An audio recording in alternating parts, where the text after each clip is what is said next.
So, a-attend kami doon, pero wala na kaming expectation na mahabol pa yan. Kasi nga, sinabi ko doon sa interview ko, pagdating sa bicameral, kung nasaan nandun na yung dalawa, the Senate and the House of Representatives, wala ding nasusunod doon except si Zaldico at si Martin Romualdez. At ang example ko niyan ay yung attached na list, no?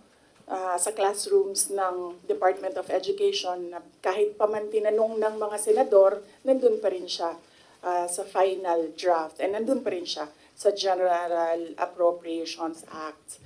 At ang isa pa doon na example ko sa inyo na sila din naman ang nasusunod doon, yung kaguluhan nila at sagutan nila sa AKAP. Wala yung AKAP, di ba? Nakita na lang nila yung AKAP sa bike camp. At sinasabi ni Zaldico, hindi, pumirma ang mga senador eh.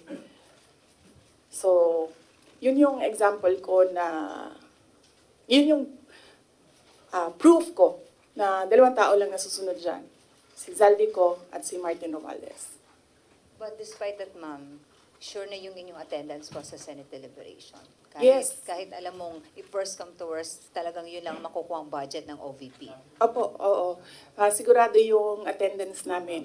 In fact, kahapon, na-discuss namin dyan sa